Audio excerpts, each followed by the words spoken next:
अस्सलाम वालेकुम। So reaction cross section को हम देखेंगे which is a measure of relative probability for the reaction to occur. ठीक है, so this is by definition that it's a measure of relative probability for the reaction to occur. Let's understand it a little bit more. और इसके लिए हम suppose करें कि हमारे पास एक न्यूक्लियस है और लेट्स से ये न्यूक्लियस जो है for incoming particle it offers certain area to the incoming particle for the reaction to happen. So if there is a higher probability for the reaction, तो क्या होगा कि if this particle is over even coming like this, तो भी reaction हो जाएगा। मतलब जो आपका पार्टिकल है वो हेड ऑन नहीं आ रहा, maybe it's coming to a certain distance with some impact parameter B, so there is a high probability for the reaction क्योंकि न्यूक्लियस जो है it is offering certain area around it to the incoming particle for the reaction to happen. But for, let's say, if the reaction probability is low, then the nucleus is offering almost like if the particle is coming, nucleus is offering maybe area less than the size of actual nucleus, and there's high probability that reaction will not happen. So कहने का मकसद ये कि there is an area around the nucleus that can be either is that of a size of nucleus or less than the size of nucleus or greater than the size of nucleus. So actual size of the nucleus, let's say ये है, और may be जो हमें area offer हो रहा है for the reaction to happen, it can be less than the size of the nucleus, so it can be less than the size of nucleus, it can be greater than the size of nucleus. अब ये किस चीज़ पर depend करता है? It depends on the incoming particle and the probability of the reaction to happen. So अगर हम अभी text में देखते हैं दैट दिस, अच्छा यहाँ पे हमारे पास एक एग्जांपल है जिसमें कि for typical nucleus of radius r is equal to 6 femtometer, the geometrical area pi r square is about 100 femtometer square, that is one barn. So this is the geometrical area. ठीक है, this is the radius of the nucleus, but this is geometrical area that is often is calculated as a area offered by the nucleus for the reaction. But for neutron capture, for example, for this nucleus, neutron capture के लिए this cross section is about 10 to the power 6 barn. So this is the geometrical area, 100 femtometer square, that is one barn. By the way barn जो है वो nuclear cross section का unit होगा यहाँ पे अब.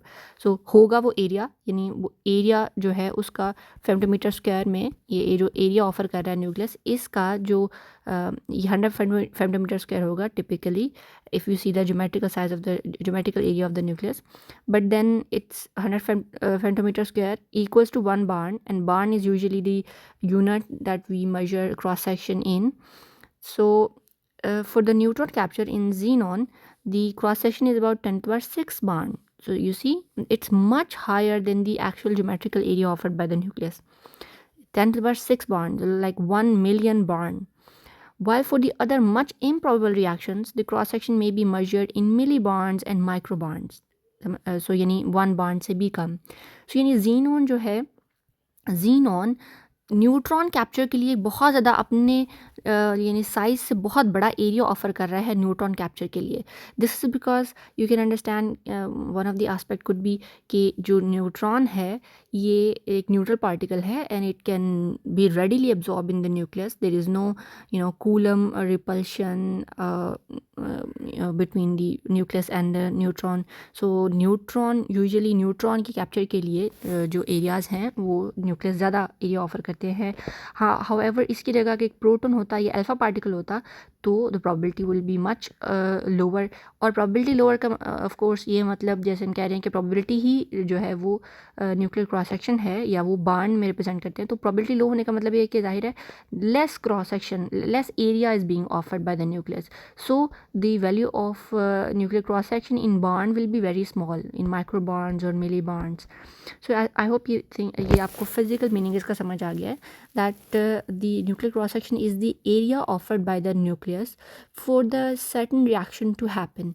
It can be, greater than the size of actual nucleus.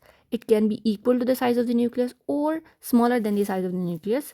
And consequently the areas can be 10 to the power 6 barn, greater, very high than the actual size, or very small in milli and micro barns. सो इसको यहाँ से देखते हैं कि हम इसको अब represent कैसे करते हैं, इसको मैथमेटिकली इसको हम फाइंड कैसे करते हैं. सो कहते हैं if we have a detector placed to record particle B emitted in the direction theta phi. Let's say that we want to find, हम बहुत एक जनरल केस डिस्कस कर रहे हैं जिसमें कि let's say this particle A is coming और ये आपका टारगेट है और यहाँ पे इसे स्ट्राइक किया और उसके बाद हमारे पास यहाँ पे डिटेक्टर लगा हुआ है और ये डिटेक्टर जो है वो कुछ सर्टन टाइम में किसी ख़ास एंगल को ही स्टडी कर सकता है. सो लेट्स से कि ये एंगल, ये पोलर एंगल थीटा के ऊपर अभी हमने फिक्स किया हुआ है, और जबकि there is another angle, since this is solid angle, so ये 2 dimensional 3 dimensional जो है वो रिप्रेजेंटेशन होगी. सो थीटा और फिर ये जो फाई है, ये जो लाइक अक्रॉस में ये जो एंगल होगा phi azimuthal angle, so phi भी होगा. So D sigma is actually theta and phi, it's a solid angle. So we're measuring the incoming particles. After the interaction the particle comes in and we detect it with this small solid angle.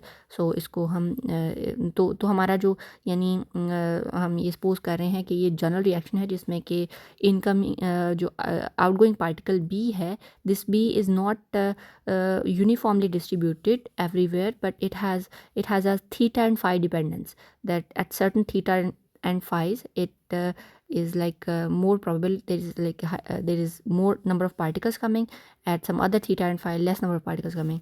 So let's कहता है कि place the particle B emitted in a direction of theta phi with respect to the beam direction. The detector defines a small solid angle d sigma at the target nucleus. Let the current of incident particle be IA. So IA is for incoming particle, उसका नाम था. I जो है वो उसका flux है, number of particles coming per unit time.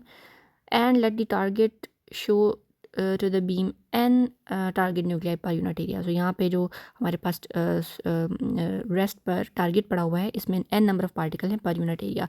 So this is पर unit time, so this is पर unit time, n is per unit area.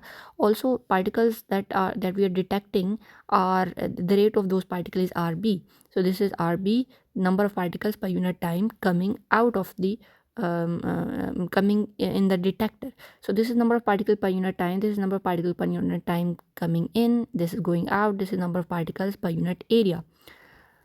So if we just see that all these are number of particles has no unit, and पर unit time cancel हो जाएगा और यहाँ पे रह जाएगा area. So area को अगर ऊपर लेंगे तो ये आपके पास क्या बनेगा. So this is sigma, so this is the mathematical representation of sigma, that is the cross section.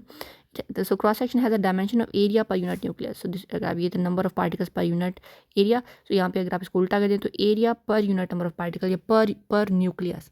सो ये so sigma is essentially A is the area offered by the per nucleus or single nucleus, the area offered by single nucleus for the reaction to happen.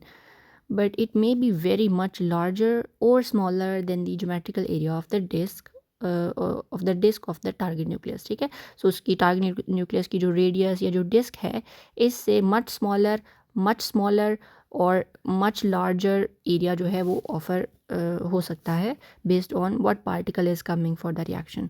So this we discussed. You should think this sigma as a quantity which has the dimension of an area but which is proportional to the reaction probability. सही है. So greater the area, greater the reaction probability, less area, less probability. Now let's say we there's a that the detector occupies only a small solid angle d sigma, d omega. So this is sigma and this is omega. So our detector occupies a small solid angle d omega and therefore does not observe all the particles, outgoing particles, only a small fraction drb, number of particles coming out per unit time. so rate of the particle. So DRB is a fraction of that, are actually counted. So and therefore only a fraction of the cross section d sigma will be reduced. So यानी ये कि हम total sigma तो find नहीं कर सकते जो हमने ऊपर बताया. We can only find the differential cross section.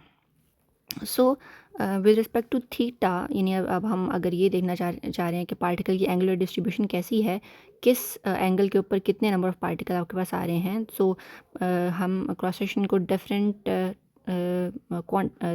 Different types में डिवाइड करते हैं, या आप यूँ कह लें कि हम बेस्ड ऑन कि हम क्या स्टडी करना चाहते हैं. Other we want to study the number of particle coming in particular direction, or we want to study the energy of the particles coming out. So based on that, or are we going to study both, number of particle coming in a particular direction having particular energy. So there are three types we will see. The first one we are seeing here is the differential cross section, that is the number of particle coming per unit solid angle. So or the cross section per unit solid angle. So ये हम study करेंगे यहाँ पे. So since we can only find a certain number of particle at a small angle, और हमें उसके बाद उसका angle change करना पड़ेगा to find the other particles या to see other particles. So the DRB, the rate of the particle depends on this function that we don't know the form of, but let's say there's a function r theta phi जिसके ऊपर हमारा DRB depend करता है, क्योंकि we just saw that कि हमारे particle जो है वो uniformly distributed नहीं है.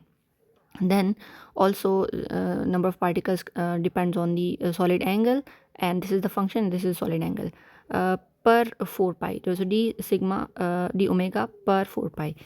Excuse me if I continue saying this as sigma, this as sigma, but it's omega. So I'm calling this as sigma and this as omega. So omega is solid angle. D omega over 4 pi.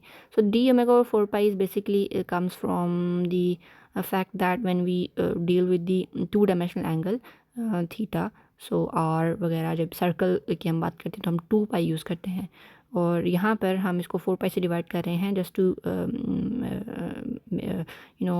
Only not only making it a fraction, the number of particle के fraction of particle हमारे पास आ रहे हैं. So not only making it a fraction but also this is solid angle. So एक किसी point के around solid angle जो है वो उसमें जो आपके पास constant आता है that is 4 pi. constant क्या, ये 4 pi radian जो है वो आपके पास किसी भी solid angle किसी भी point के around solid angle की value होती है 4 pi radian. So that's the 4 pi, that's where the 4 pi is coming from. So D so यहाँ से हमारे पास ये जो ऊपर इक्वेशन नंबर 11.13 है, इसके अंदर आर बी, इसको डी बना दें और उसको डी बना दें और उसके अंदर डी आर बी की वैल्यू पुट कर दें. सो ये आ जाता है आपके पास. The quantity D sigma over d omega is called differential cross section. So this is differential cross section which measures the cross section per unit solid angle, and it gives you the important information on angular distribution of the reaction. Sometime it is called as the sigma theta and this, sometime ये कहते हैं इसको, other times it can be represented as sigma of theta, or sometimes simply it is called cross section.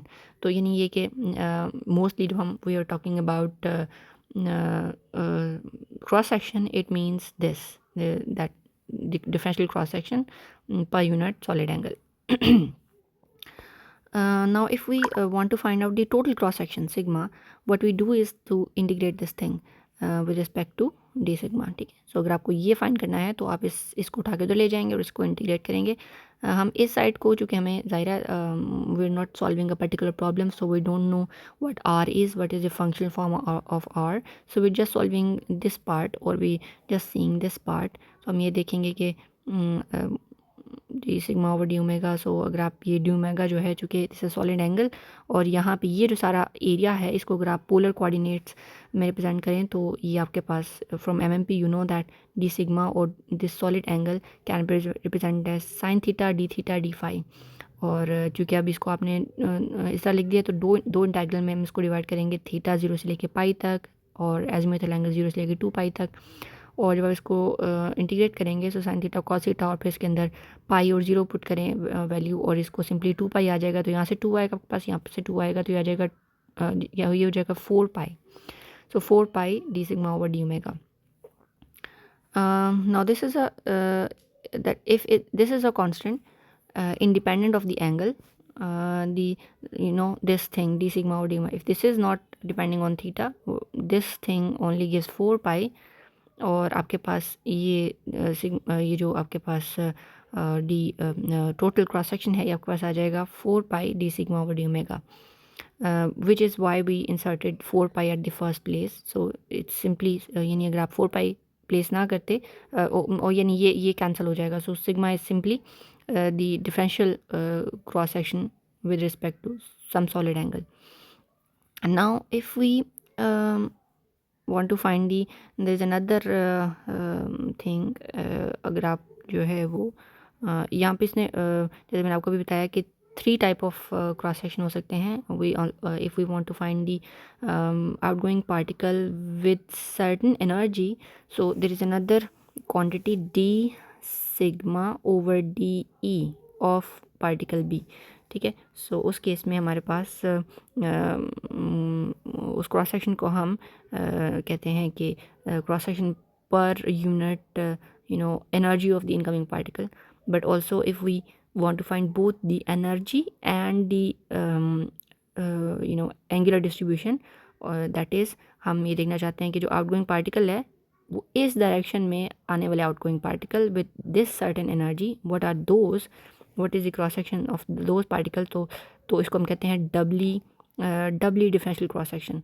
So D square sigma over D E B और D omega, यानी दोनों के लिहाज से हम इसको डिफ्रेंशिएट करते हैं. सो ये आपने कुछ जो है वो 3 ये आपके पास यहाँ पर बेसिकली हैं. सो टोटल क्रॉस सेक्शन और ये रिएक्शन क्रॉस सेक्शन है. Total cross section basically attenuation of the beam है. Attenuation of the beam means जितने नंबर ऑफ पार्टिकल आपके पास आ रहे थे उनमें से कितने स्ट्रेट गुजर गए और कितनों ने कुछ भी रिएक्शन किया.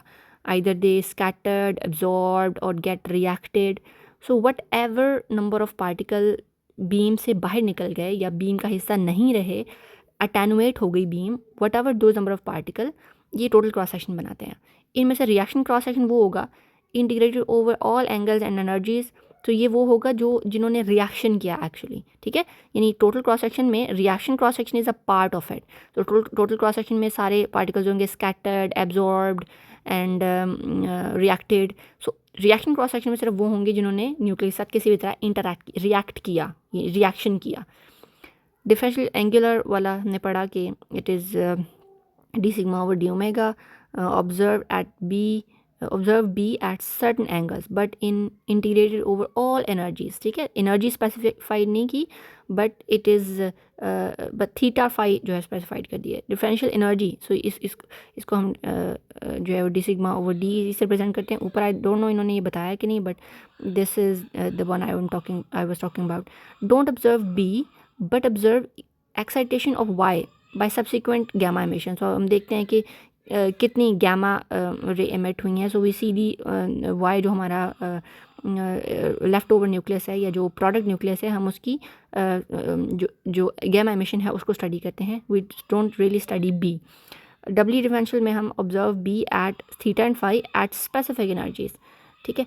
सो इनसे हमें मिलता क्या है, ये सारी चीज़ें हमें इनसे मिलती हैं.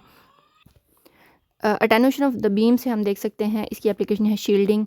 सो we can study shielding. The more attenuated beam is after passing through a certain target, it means that target can be use for shielding better.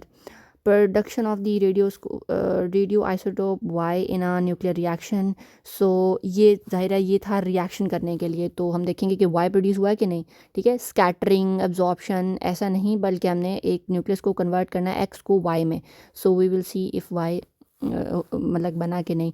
Formation of beam of B particles in a certain direction in a certain, so if we want to find the like we want some beam of some particles in a certain direction, और हमें यानी एक कॉलीमेटेड beam चाहिए एक ख़ास angle के ऊपर. सो उसके लिए हम ये स्टडी करते हैं, study of decay of excited states of Y.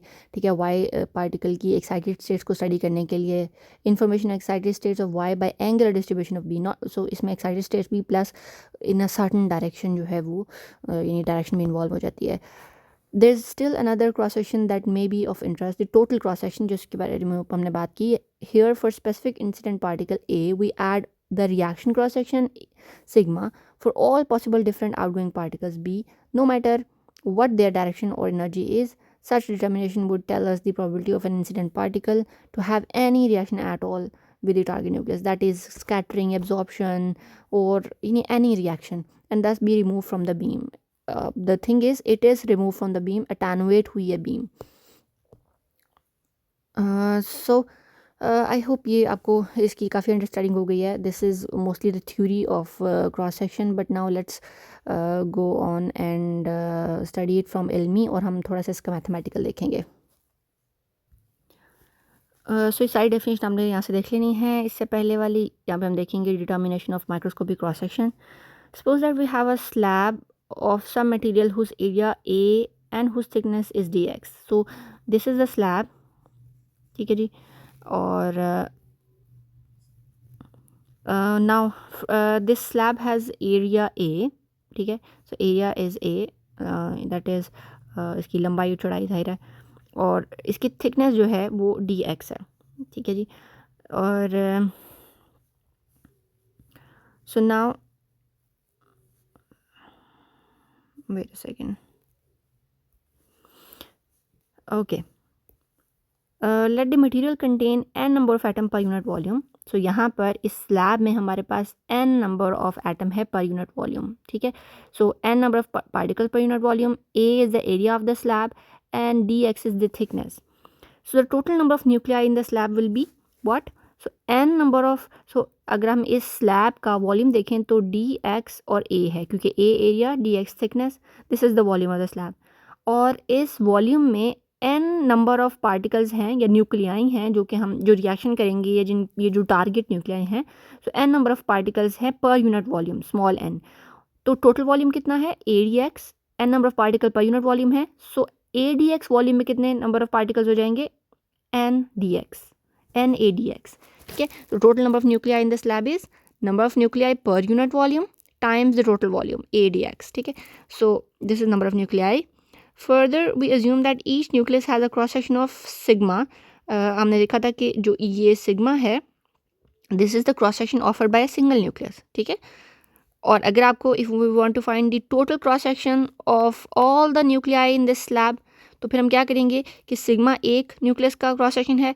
इन सारे इस पूरी स्लैब में नंबर ऑफ न्यूक्लियाई कितने हैं? n a dx. So the total cross section in this slab will be of the all the nuclei will be sigma for one nucleus, and this is the total number of nuclei. So sigma times this n a dx is the total cross section of all the nuclei in the slab. Let's say अब हमारे पास जो n आपके पास ये आपके पास beam आ रही है, number of particles आ रहे हैं n इंसिडेंट पार्टिकल्स.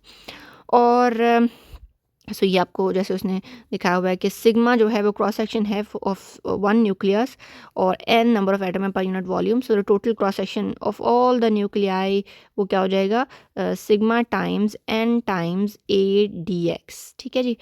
और let's say n number of particles coming, incident particles. So number of particle emerge from the slab which does not react with any nucleus are n dn. ये straight गुजर जाएंगे और ये किसी के साथ जाहिर है इंटरेक्ट नहीं करेंगे, क्योंकि जो इंटरेक्ट करेंगे वो जाहिर है किसी, हमने देखा कि वो एंगल पे डिफ्लेक्ट होते हैं, वो किसी एंगल पे डिफ्लेक्ट होंगे. So these are number of particles जो इमर्ज हुए without interacting with the in the slab. So let's say हम ये कह रहे हैं कि n total number of particle थे, dn वो पार्टिकल है जो इंटरैक्ट हुए, जबकि n माइनस dn वो नंबर ऑफ पार्टिकल की वो नंबर ऑफ पार्टिकल हैं या वो बीम में वो नंबर ऑफ पार्टिकल है जो कि इमर्ज हुए without interacting. So total number of particles incoming, total number of particles who interacted, and the difference is the number of particles who did not interact with any nuclei and they came straight out of the slab. Let n be the number of incident particle in the bombarding beam and dn be the number of particles that interacted with the nuclei in the slab. Then the number of interacting particles over number of incident particles. So dn over n equals to aggregated cross section over the target area. So aggregated cross section is the total cross section of all the nuclei, जो हमने कहा था कि एक जो है वो इतना ऑफर कर रहा है, दूसरा इतना ऑफर कर रहा है, तो सारे न्यूक्लियाई कितना एरिया ऑफर करेंगे? This is N sigma N A D X. So this is the aggregated और the total cross section area offered by all the nuclei, but then divided by target area. Target area क्या है? वो ये slab का area होगा, ठीक है. This is the target area और the total area, but then आप यूँ समझ लो कि टोटल एरिया और ऊपर जो हम न्यूमरेटर में रख रहे हैं ये है अफेक्टेड एरिया या affective area, sorry effective area, जो कि ऑफर होगा रिएक्शन करने के लिए, जबकि टोटल एरिया ये वाला है. सो ये ज़ाहिर है हमने कहा कि ये एरिया तो ऐसे यानी ज्योमेट्रिकल एरिया है ना of the slab, but this is the area of the nuclei. So, number of particle dn interacting, number of particle coming और equals to aggregated cross section over total cross section. So, इनकी values रखेंगे हम यहाँ पे. ए से cancel हो जाएगा, D n over N आपके पास आ जाएगा सिग्मा एन डी एक्स, और यहाँ से सिग्मा आपके पास आ जाएगा यानी cross section d n over n d x. Here sigma gives the cross section per nucleus और microscopic cross section. So this sigma is the microscopic cross section और cross section per nucleus. Unit of the cross section is barn. The cross section sigma is the has dimensions of area. जैसे हमने पहले भी बात की थी, यहाँ से भी देख लेते हैं. This is number of particles. This is number of particles. N is number of particles also. dx is the thickness. अच्छा, यहाँ पे ये जो n है ये number of particles per unit volume है ना, और यहाँ पे इसके साथ थिकनेस है, तो थिकनेस का एक जो लेंथ होगी वो इस वॉल्यूम की एक लेंथ से कैंसिल हो जाएगी, वॉल्यूम सबसे ऊपर चला जाएगा और एरिया बन जाएगा. So again sigma has a dimension of area. और इसके जो यूनिट हैं वो बार्न है. 1 बार्न इज़ 1 × 10⁻28 मीटर स्क्वायर और 100 femtometre square. If each particle can interact only once, then dn represents the number of particles removed from the beam passing through the first dx thickness of the slab. So हम कह रहे हैं कि slab इतनी यानी कम thick है कि only one nucleus जो है वो वन टाइम बीम जो है वो एक न्यूक्लियस से इंटरेक्ट करेगी, उसके बाद कोई और न्यूक्लियस नहीं आ गई. इतना थिन पीस ऑफ स्लैब है कि पार्टिकल्स ओनली वंस और interact with the nuclei. So dn over n is sigma n dx from here, और यहाँ पे नेगेटिव साइन आ रहा है. This negative sign comes in because d n जो है वो डिक्रीज़ हो रहे हैं बिल्कुल ऐसे जैसे एज यू नो दिस आपकी जो डी एन है वो एज एन जितने ज़्यादा एन होंगे उतने डी एन होगा, but then d n is decreasing, there is a negative sign. अच्छा, इसको आप यूँ समझ लीजिए जैसे आप रेडियो एक्टिविटी में कहते हैं ना कि number of particles number of nuclei after some time they decrease, तो उस वहाँ पे भी ऐसे का एक आपके पास बनता है ना, तो वहाँ पे भी नेगेटिव आता है. So this negative come in because d n decreasing by d n in passing through the thickness d x. If n naught is the initial number of incident particles, और अगर हम यानी इसको जो है वो एन इसको इंटीग्रेट करें और हम सिग्मा निकालना चाहते हैं या नंबर ऑफ़ पार्टिकल्स निकालना चाह रहे हैं हम बेसिकली. सो लेट्स से कहते हैं n naught number of particle initially थे, और उसके बाद जो है then integrate above equation between the corresponding limit. So n naught initial number of atoms से अब किसी टाइम पर एन रह गए हैं. So this is equal to, इधर से हम इसको डी एक्स के ऊपर इंटीग्रेट करेंगे 0 से लेके x तक, यानी 0 से लेके x तक कुछ थिकनेस हमारी हो सकती है, बहुत ज़्यादा कम थिकनेस से लेकर कुछ थिकनेस तक. सो इसका ये आपके पास आ जाएगा नेचुरल लॉग ऑफ n, और इसको इंटीग्रेट कर दें और इसी तरह ये आ जाएगा. So natural log of n minus natural log of n naught equals to this, और यहाँ से आपके पास जो है इसको उधर ले जाएं तो ये एप्सिलॉन ये एक्सपोनेंशियल बन जाएगा, और n is equal to n naught e to the power this. और ये आपको क्या बता रहा है कि नंबर ऑफ़ पार्टिकल ना हो, ये थोड़ा वो आपके पास जो रेडियो एक्टिविटी है उस जैसा फॉर्मूला बन रहा है ना. So number of particle originally present, number of particle at some instant t, मतलब अभी जो नंबर ऑफ़ पार्टिकल आपके पास हैं, और this depends this are exponentially decreasing, that is it depends on e to the power sigma, the cross section. The greater the cross section offered by the nuclei, greater is the number of particle less is the number of particle, क्योंकि e to the power negative है, ये decreasing exponential है. सो ये quantities जब increase होंगी तो negative sign भी यानी ये सारी वैल्यू इंक्रीज़ होगी, तो एक्सपोनेंशियल ज़्यादा तेज़ी से ड्रॉप होगा या कम होगा. और एक्सपोनेंशियल किस चीज़ को ड्रॉप कर रहा है? नंबर ऑफ़ इंसिडेंट पार्टिकल्स को, यानी वो ज़्यादा इंटरेक्ट कर रहे हैं. So as the sigma is large, यानी क्रॉस सेक्शन ज़्यादा ऑफर होगा, so the number of interacting particle will be large, and so similarly as the number of nuclei per unit volume increases, so this also decreases exponentially, more decrease like rapidly. और इसी तरह x पे depend कर रहा है, that is if the thickness increases, of the thickness of the slab increases, इसका मतलब है आपके पार्टिकल जो है वो ज़्यादा टाइम स्लैब के अंदर गुजार रहे हैं, तो उसमें भी इंटरेक्शन के चांसेस ज़्यादा हो जाते हैं. सो these are the things that number of particle, decreasing number of particle depends on. Macroscopic cross section है, वो माइक्रोस्कोपिक था, ये मैक्रोस्कोपिक है. इसके अंदर हम क्या करते हैं, that the product of the microscopic cross section sigma and the number of nuclei per unit volume is known as macroscopic cross section. So whatever sigma is, इसको आप n से मल्टीप्लाई कर दें, तो यानी ये दोनों जो है वो मैक्रोस्कोपिक क्रॉस सेक्शन बनाते हैं. Cross section times the number of particles per unit volume. तो यानी ये टोटल क्रॉस सेक्शन हो गया ना, cross section times number of particle per unit volume. So